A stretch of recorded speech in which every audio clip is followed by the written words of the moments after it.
everybody, welcome back. My name is Josh Berry, the Executive Chef of Stowe Mountain Lodge, and we're here for our third video of From the Kitchen series. We're here at Red Hen Bakery. I'm here with Randy, the owner. We use his bread a lot up at Stowe Mountain Lodge for a multitude of different sandwiches and functions. We use it in Solstice at the main restaurant. So excited to be here. You guys, your bread is, I think, the best in Vermont. Wow. Hands down. Tell me a little bit about you, why you started this company, and you know, what got you started. Yeah, my wife, who I own the business with, is from Waitsfield, and I was baking out on the West Coast before this, and we actually met out in Portland, Oregon, where I was baking before we came here. And then we both wanted to move back east. I'm originally from Maine, and we said, well, if we're going to do that, I guess I'm going to create the kind of bakery I want to create. And so we did that in the fall of '99.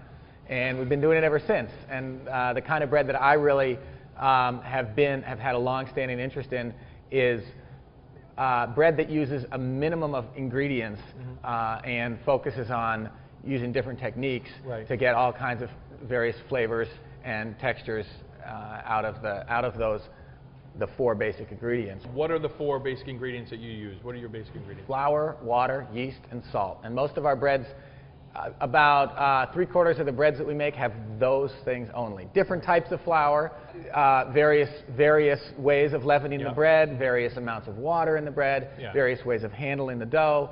All of these things can make really big differences. And then here and there we'll throw some seeds in and nuts and what have you. The raisin bread, though, that's a great one, though. This is our Mad River grain right here. This is a big version of the loaf that we make for stores, but also for restaurants. We make it big like this, and a lot of these get sliced up and sent out to restaurants. So this has 4 different grains and 3 different seeds. It has cracked steel-cut oats, and it has cracked rye. It has whole wheat, a local whole wheat. It has a locally grown heirloom cornmeal, and then it has flax seeds, sesame seeds, and sunflower seeds in it. Wow, wow. It's one of our more popular ones. One of my favorites. The big difference, you use a lot of yeast? We don't use a whole lot of commercial yeast. Our breads, what got me into this initially was working with really the basics of bread baking, which is flour, water, and salt. And of course you have to have a leavening agent of some sort, but for a lot of our breads, it's natural leavening, also called sourdough, but we don't use that term too much because ours are European-style sourdoughs that are milder. In France, they'll call that pain au levain. And that doesn't mean sour in French. That means leavened, naturally leavened bread. So it can be a confusing thing with the English language because people are used to sourdough, but then they often taste our bread and say, oh, that's not as sour as they were expecting. But then a lot of people who don't like sourdough like our naturally leavened breads just fine. I don't want to know those people, but that's okay. We got a few breads here that are representative of the things I was talking about with simplicity. For instance, this one here is about as basic as bread can get. It's made with 100% whole wheat flour, water, and salt. So it has a natural starter. This is uses a whole wheat flour that comes from Quebec, and a mill there. A lot of the wheat that they use is grown right there in Quebec. This is 100% whole wheat.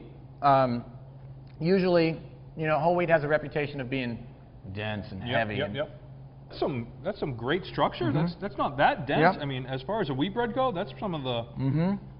Well, this bread is amazing. And this is your baguette bread, right? And that's our baguette. That's a larger version that we make for restaurants. A baguette should have what we call an open crumb. It should have some of these holes in it. Often we slice into it this way to sort of get a gauge on how we're doing.